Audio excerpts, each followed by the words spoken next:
I've mentioned before that writer-director Christopher McQuarrie, in my opinion, is one of the most talented writers in the business today. But after seeing Mission Impossible Fallout, my opinion has changed a bit. Now I would start going as far as to say that McQuarrie is the most talented writer in the business today, which would explain why Tom Cruise keeps bringing him on to rewrite pretty much every film he stars in. In other words, yeah, I really enjoyed MI Fallout. It's a fantastic film all around. Great cinematography, amazing music, and of course, just incredible visual action. But for me, the biggest strength of Fallout is on the page, as in the writing in Fallout is the most compelling action movie writing since Terminator 2. And now that I say that out loud, there's only one question in my head. How? How can a sixth movie in a big blockbuster franchise make me think that? What exactly did McQuarrie do to pull that off? Now, obviously, the writing in Fallout isn't perfect. For example, I guess it is fair to say that the overall story can be a bit convoluted. What I mean by this is that there's quite a big bunch of villains in this movie, like 8 different teams of villains. And at least with me, I did have to watch the film a couple times to fully understand all the connections.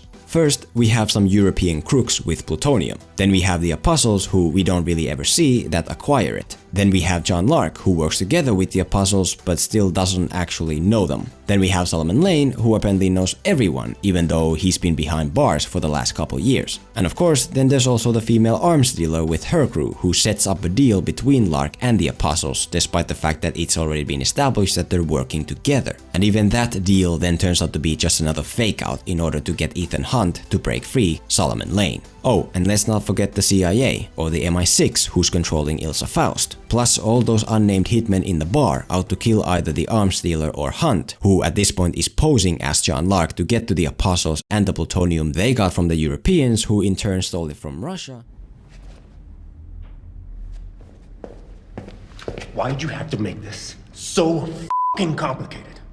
I don't understand what you mean. Excessive complexity aside, Fallout really is a prime example of near-perfect storytelling. It's emotional, it's captivating, more so than any sixth film in a franchise by logic should ever be. It's a collection of highly compelling individual scenes that pull you in right away and don't let go until the ending credits. Scenes that rank among the very best I've ever seen. And that's the reason for this video here. We're going to investigate some of the greatest individual scenes in Mission Impossible Fallout in order to locate the reasons behind their greatness. What storytelling techniques does McQuarrie use in his scenes to make this movie so emotional and captivating? And this way, we'll try to find out how to take all these storytelling techniques and combine them into one to create the ultimate perfect movie scene. Plus, at the same time, we'll see if there is a scene in this movie that could be considered as perfect.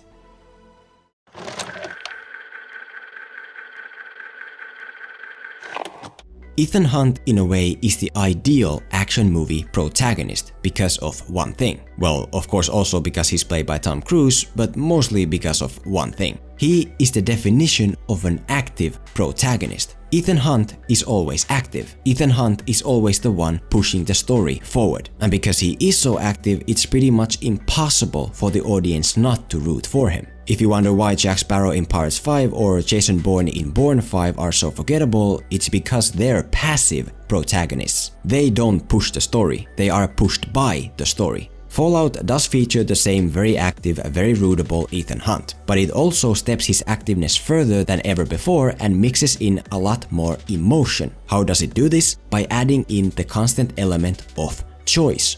Throughout the movie, Hunt is forced to make choices. Choices that get more and more difficult the further we go. He has to choose between Luthor and the plutonium. He chooses to save Luthor. He has to choose between defying his bad guy accomplices and letting French police get massacred. He chooses to go with his own plan instead. He has to choose between Solomon Lane and Ilsa Faust. He chooses to ram through Ilsa with his car. One of the best examples of a hard choice in this movie takes place after Hunt has broken Lane free. The team is stuffing Lane in a car only to get noticed by a lone female cop. Then all of a sudden the cop gets shot by Hunt's bad guy accomplices who then intend to finish her off. And because of this, Hunt is backed up against a corner. Does he let the cop get executed or does he risk blowing his own cover? Someone is going to die, but who that is depends only on the choice he makes.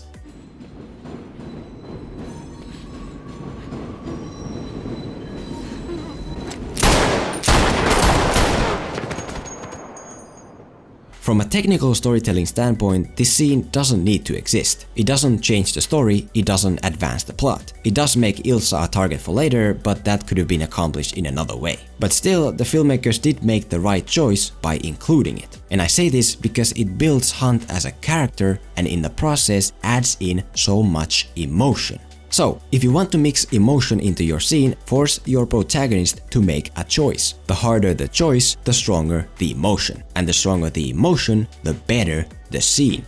Also, by the way, if you plan to make your protagonist choose whether or not to rescue someone, here's a tip. Be sure to do it like McQuarrie and make the character needing rescue a cute, innocent-looking French cop girl with eyes like a kitten. It's a bit manipulative, yeah, but it works.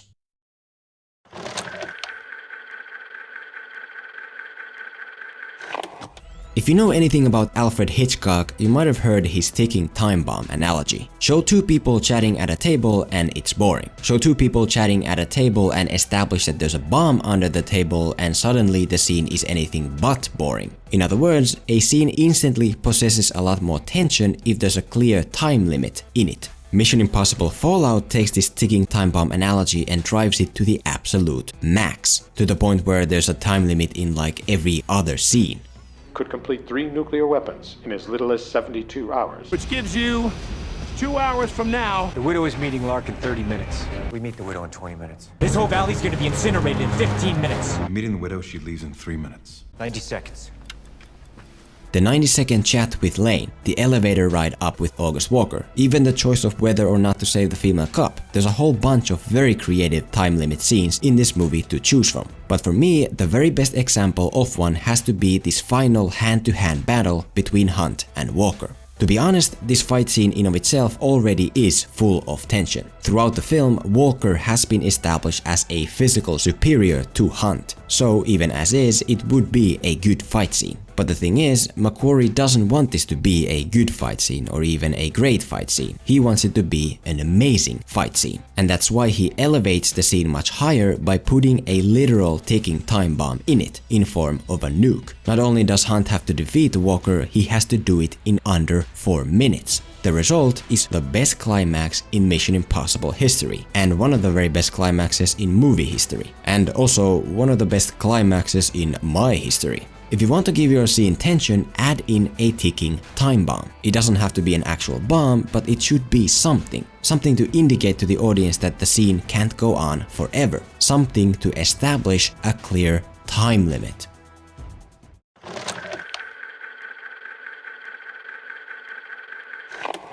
Back in 1995, a movie called The Usual Suspects was released. If you didn't know, this movie is mainly remembered for having one of the best ending twists of all time and for winning a screenplay Oscar in the process. If you did already know, then you might also know that the writer of this movie is the writer-director of Mission Impossible Fallout, Chris McQuarrie. It's no surprise then that Fallout is pretty much built on multiple different twists and turns, one after another. And the most remarkable aspect about them is that they're all great. They're very smart and they're very hard to see coming. Me, I'd say I am pretty good at anticipating story. If a movie is setting up a big twist, very often I can see it coming. Remember how in The Dark Knight Rises, Joseph Gordon-Levitt's character becomes the successor of Batman as Robin? Well, I told my friends that was gonna happen 3 months beforehand, when the second full trailer first revealed him. Because from a storytelling standpoint, there's no other reason for this character to exist. Still one of my greatest achievements. Is that awesome or sad? You be the judge. Same with Fallout. If you watch my older video analyzing the trailers of this movie, you'll see that I did manage to successfully predict a big portion of it, like down to the structure.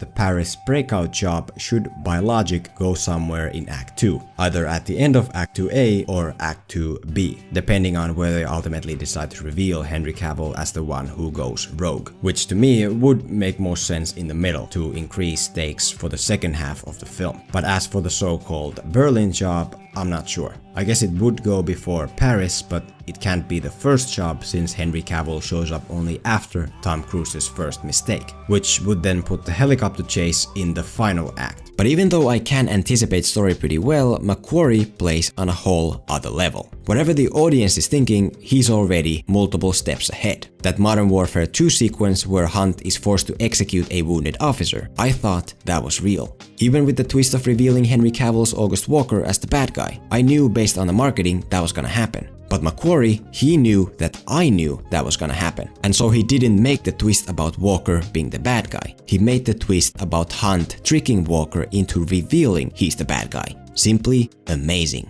The very best twist in this entire movie, however, at least for me, is at the beginning, in the hospital scene. After the plutonium has been lost, the movie shows us that it's been successfully used in multiple attacks. And so now Hunt is just trying to catch Lark because he's responsible. And just like the guy strapped to the bed, the entire time I bought every last word of it. And then...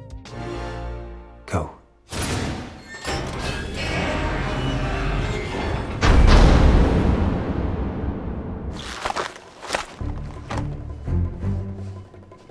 Told you we'd get it.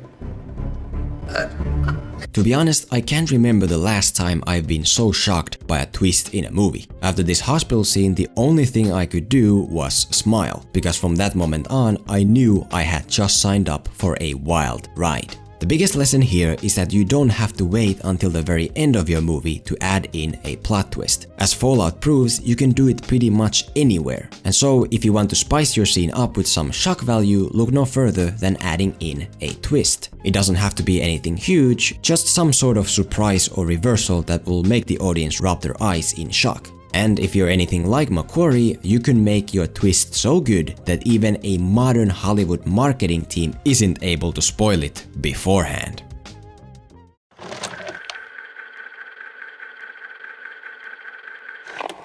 Last but not least, the theme. The reason why Mission Impossible Fallout feels so united and interconnected is because it keeps bringing up its main storytelling theme over and over, scene after scene after scene. The theme in this movie is represented by Ethan Hunt. Hunt believes that each and every life counts and that saving millions doesn't justify sacrificing one. The opposite anti-theme, on the other hand, is represented by August Walker. Walker believes that ends do justify the means. Millions can die if that causes change that makes life better for billions.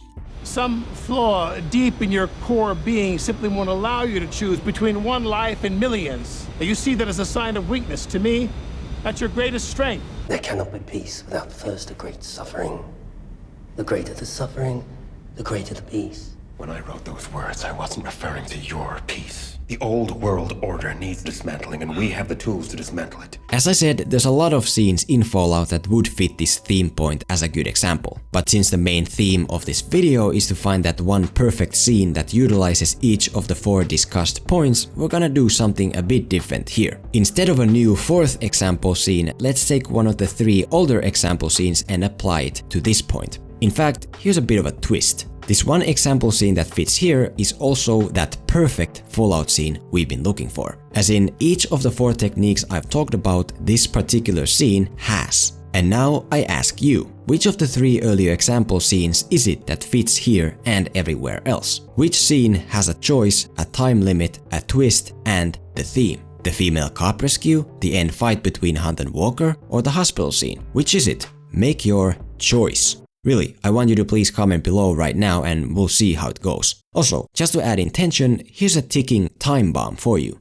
Go.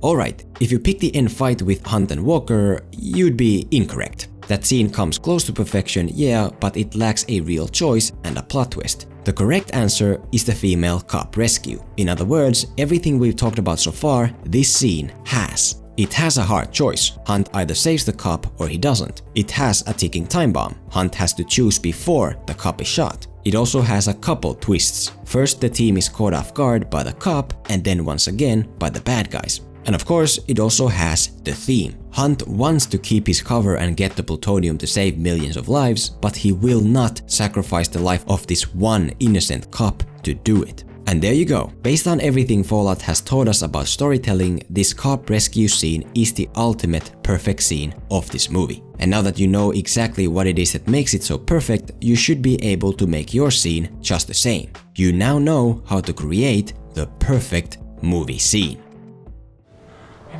name you all had for me when I was at Internal Affairs? What was it? Say it! Two-Face, Harvey Two-Face. Why should I hide who I am?